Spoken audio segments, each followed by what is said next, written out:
Hallo, baie goeiemôre, genade en vrede van ons Here en Verlosser Jesus Christus. Hierdie is 'n Christelike en evangeliese program om deur die Heilige Bybel die woord van God te bring as anker van die siel, as reddingsboei en as lewensdoel. Ons is hier daarvoor. Ek wil jou help. Ek is die apostel Miguel Angelo van die Evangeliese Kerk Christus Leef. Vandag gaan ons praat oor die fundament van ons geloof, want daar is deesdae baie, duisende godsdienste in die wêreld, duisende gode, baie woorde. En dalk is dit nou die tyd om te stop en te besin, om te dink, om te stop en dink, dat die Christendom in 'n punt die enigste ware godsdiens is. Die enigste godheid wat aanbid moet word, is die Here Jesus Christus. Die woord, die heilige skrif, die Bybel, heilige Bybel, beteken die boek by uitnemendheid uit Hebreëus, die woord van alle woorde. Ons is hier met 'n Bybel. Bo hierdie woord is daar geen ander woord wat punt met lewe kan voortbring. Die Bybel sê dat die woord van God lewend en kragtig is. Dit is skerper as 'n tweesnydende swaard. Dit skei vlees van gees, die siel van die vlees, en dit gaan selfs tot by die bedoelings van die hart. Dit is daar waar God werk. God werk nie met stereotypes nie. God werk nie met hare, velkleur of sosiale posisie. God werk in die hart van die mens. En ek moet vir jou sê, met absolute sekerheid en vuur in my hart, dat die Christendom sy fundament het, Christendom in Christus.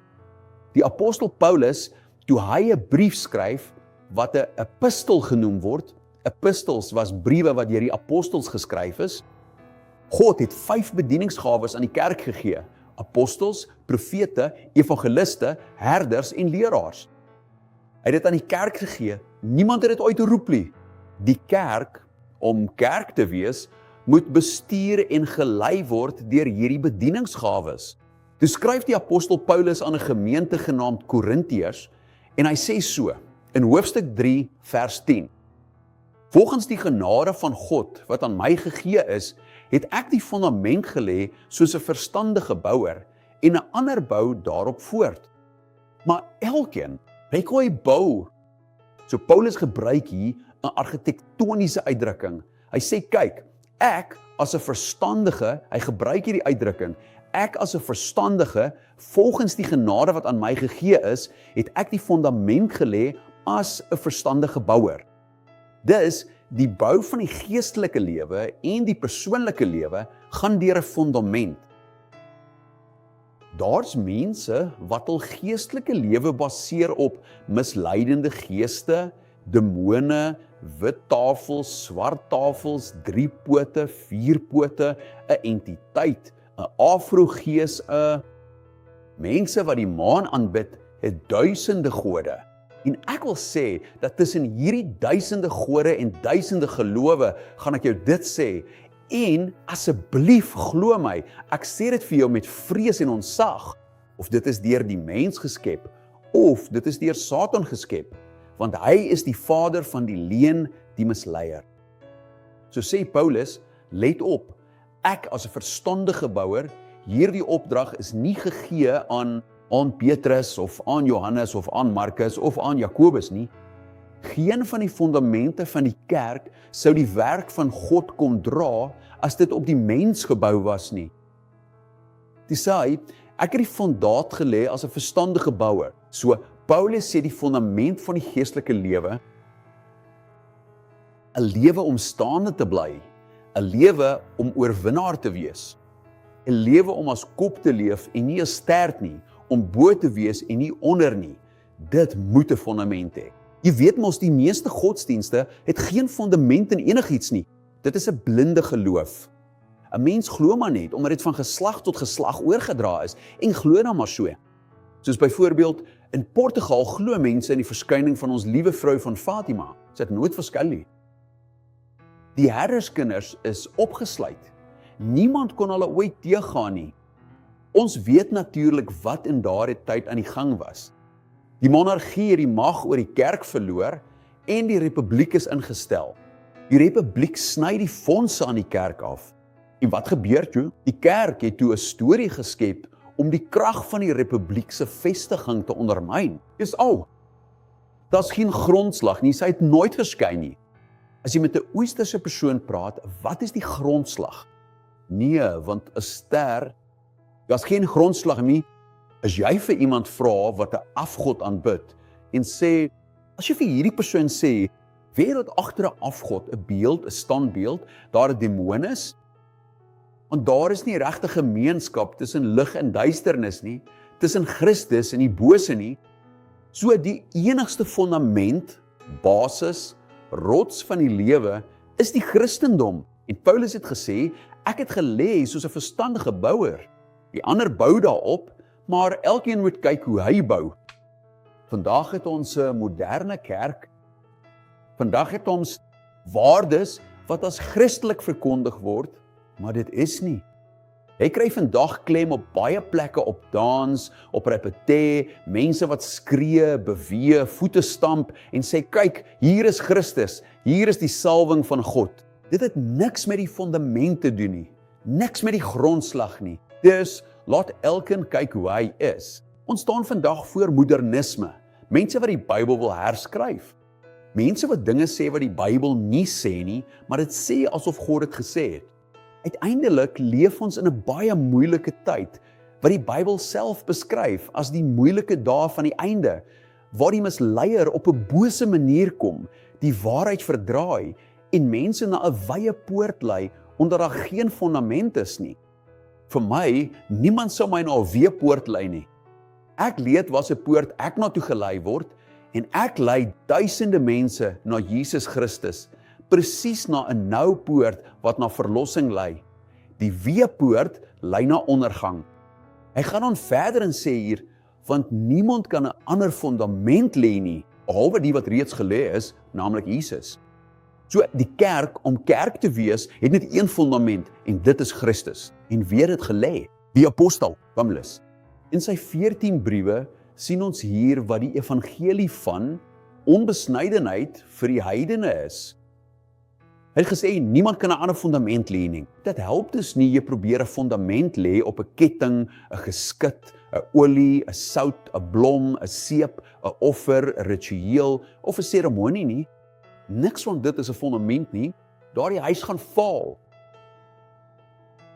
Dit sal 'n groot ondergang wees, het Jesus gesê, want dit word nie op die ware fondament gebou nie, en die enigste fondament is Jesus Christus. Hy sê dus, tog, as iemand op die fondament bou met goud, silwer en kosbare stene, hout, hooi en stoppels, gaan dit stadig lees, want dit is baie interessant, tog, as iemand op die fondament bou, dit is goud, silwer en kosbare stene, hout, hooi en stoppels, elkeen se werk sal aan die lig kom. Want die dag sal dit openbaar maak, omdat dit deur vuur geopenbaar word, en watter soort werk elkeen gedoen het, sal die vuur self toets. Wat beteken dit? Dat die lewe regtig 'n stryd is. Niemand sit hier en dink jy gaan die lewe wen deur net kokoswater op die strand te drink nie. Toe sê hy, kyk, jy het twee maniere om te wys dat jy 'n lewe het wat reg opgebou is. En een manier, een. Die ander manier is die verkeerde een. Hy het gesê, goud, silwer en kosbare stene. Wat dui dit aan? Die waardevolle dinge, die openbaring van God se genade, wanneer God die oë van die hart verlig, wanneer God die geestelike sluiers verwyder, en iemand regtig kan verstaan wie Jesus is, die Here, die Verlosser, dat daar geen verbintenis meer is met Judaïsme nie. Die kerk van Jesus het geen verbintenis met Moses nie. Die kerk is nie verplig om rituele of wassings te doen nie. Daar is mense wat al 10, 20, 30 keer gewas of gedoop is, want hulle het nooit 'n ware fondament gehad nie. Sy weet nie wie Allerhoogste is nie, herder van die skape. die hoëpriester van ons belydenis, die apostel en profeet van ons siel, die almagtige, die wonderbare, die raadgewer, die sterk God, die ewige Vader, die vredevors, die enigste ware God, die hoof van die kerk. So, die kerk Christus Jeef het 'n fondament, dit is nie die mens nie, die kerk behoort aan God. Dit was die enigste een, die enigste entiteit wat hy in die wêreld op die aarde geskep het. Hy het vir Petrus gesê, ek sal my kerk bou en die poorte van die hel sal nie daarteen kan standhou nie, want ek sal op hierdie rots bou. Hy het na homself verwys, na Jesus. En toe kom Paulus en sê, kyk, ek het die fondament gelê as 'n verstandige bouer. Kyk nou hoe elkeen bou. Niemand kan bou as dit nie op die fundament van Christus is nie. Daar's nie 'n kerk nie, daar's nie waarheid nie, daar's nie soewereiniteit nie. Daar's nie ewige lewe nie, daar's nie redding nie, daar's nie vergifnis nie. As dit nie deur ons Here en Verlosser Jesus Christus is nie. Hoe sê hy, goud, silwer en kosbare stene? Wat beteken dit, apostel? Dit het te doen met geestelike identiteit, met groei, met volwassenheid, met ontwikkeling. Paulus het selfs vir hierdie gemeente gesê, kyk, ek kon nie met julle praat soos met volwassenes nie, julle is kinders, julle leef van melk. Hy wil vir julle vaste kos gee. Vaste kos is gind, silwer en kosbare stene. Niemand kry sommer goud of kosbare stene of silwer so uit die rivier nie. Dit word gegrawe, dit kom van diep binne af. Dis die studie van die woord, die diepte van die woord. Wanneer jy na 'n verklarende boodskap luister, is dit nie net daardie ding van totsiens en seën. Dit is al laat, die tyd het al ver gevorder, tot môre by die volgende diens nie, en jy het al klaar 1 uur en 'n half aan sang afgestaan, rondgedraai, gedans, gespreng, geskree, jou kop geskit, en daarna is daar niks meer om te doen nie, want daar's geen fondament nie, en lewens gaan verlore, want hulle word na 'n wye poort gelei, wat tot ondergang lei. So ek het gesê, goud, silwer, kosbare klip, niemand kan hier vernietig nie. Wanneer jy 'n lewe het wat goed opgebou is, en ek dank God, want ek het vandag, benewens 'n groot denominasie, 'n groot kerk, want dit is syne, ons het nou meer as 1 miljoen volgelinge. Dit beteken 20 Maracana stadions vol mense, wat sê, wag 'n bietjie, ek het hier my pad, my waarheid, my lewe gevind. Ek het by hierdie prediker die profetiese woord gevind. Ek het in hierdie boodskap van God se genade die ware openbaring gevind. Ek het die sekuriteit gevind wat ek nie gehad het nie. Toe ek gevas, nagwakes gehou het, rituele uitgevoer het, absoluut, dit is nie dit nie. So, wat is 'n apostel? Dit is hout, strooi en stoppels. Goud, silwer en kosbare stene, goed opgebou. Om die Bybel te bestudeer, weet hoe om te loof, weet hoe om te aanbid, weet hoe om 'n gebedslewe te hê, weet hoe om die lewe te bou, die besigheid te bou, die onderneming te bou, op waardes, onoorwinnelik, want dit is die waardes van geloof. Dit is goud, silwer en kosbare stene. Dan kom daardie beweging wat 'n gebed doen, 'n was, 'n skit, 'n bietjie olie en so aan. Dit is strooi, hout, strooi en stoppels. En dit sê dat dit die vuur is wat gaan wys wie is wie. So, wanneer teenspoed kom, die profeet Jesaja het gesê, wanneer jy aan die vuur is, sal dit jou nie verbrand nie. Hoekom? Want die Bybel sê, ons het 'n fondament, en dit is Jesus Christus. Dit is onwankelbaar. As God vir ons is, wie kan teen ons wees? Sê net, as God vir my is, wie kan teen my wees? Groter is hy wat in ons is, as hy wat in hierdie wêreld is. Toe sê hy, kyk, dit sal openbaar word, elkeen se werk sal aan die lig kom, want die dag sal dit wys. Dit word deur vuur geopenbaar, en watter soort werk elkeen gedoen het, die vuur self sal dit toets. As die werk wat iemand op die fundament gebou het, bly staan, sal hy beloning ontvang. As iemand se werk verbrand, sal hy skade ly, maar hy self sal gered word, tog soos deur vuur heen. Ek gaan nou vir jou iets skokkend sê. Dis die ervaring van 'n predikant met 46 jaar in die bediening. Ek het dus nie gister begin nie, byna 'n halwe eeu, en vir amper 'n halwe eeu is ek ook 'n prediker. Ek het gesien dat 'n groot deel van die Christelike mense word gered soos deur vuur, altyd in lyding. Ek het gevas, ek moet nog meer vas. Ek het die prys betaal, ek moet nog meer betaal. Ek het opgeoffer, ek moet nog meer opoffer. Wie is ek? As Jesus opgeoffer het, moet ek ook opoffer. Jesus het gelei, ek moet ook lei. Dis nog 'n nagwaak, nog 'n vas, nog 'n berg, nog 'n opoffering. Ek eet nie, ek slaap nie, ek hou nagwaak. So dit alles is hout, hooi en stappels. Dit gaan verbrand word. Ons het vandag meer as 20 miljoen afgedwaalde Christene, omdat hulle nie fondamente gehad het nie. Toe die reën gekom het, die wind met krag gewaai het, of die rivier oorstroom het die huis geval. En ek is vandag hier om huise te bou, om lewens te bou, om besighede, ondernemings te bou, om jou lewe te bou. Ek het vir God gesê, Here, U het nie baie rykes, magtiges, groot en edeles nie, maar U het. Ons moet dus weet dat die boodskap die klas bereik, A, B, C, D, tot by die laagste klas, die klein klas, wat ons swaar kry met hul aftrede. So, God het 'n plan, God het 'n woord, God het 'n pad, God het 'n waarheid, en dit kan nie met hout, strooi en hooi gebou word nie. Daardie ding van, mag God jou seën en kom ons vas, kyk, die demoon, kyk die duiwel, daar's 'n bose gees, dit help niks nie. Die vuur verbrand in die lewens, en daar's baie mense wat deur die vuur verbrand word. Hulle is gered, maar verbrand. Hulle het nooit plesier gehad nie, was nooit gelukkig nie, het nooit 'n oorwinning gesien nie, want daar's geen fondament nie. En om vir jou 'n fondament te lê, het ek hierdie groot kathedraal Christus leef gebou. Ek onthou, toe ons begin het om die werk aan te pak, ja, daar's baie groot gate gegrawe, hoop en hoop gewapende sement is gestort, en die eisters, die fondamente, al daardie dinge, sodat ons later die kolomme kon begin bou en uiteindelik klaar kon maak. So hoekom staan dit vandag nog? Omdat dit goed gebou is, dit het 'n fondament. So is ons geestelike lewe ook. Baie mense doen dinge sommer net soos dit hulle pas, met hout, strooi en stoppels. Wanneer daar 'n wind opkom, val dit om. Wanneer die storm waai, stort dit ineen. As die reën val of die rivier oorstroom, is dit 'n ramp.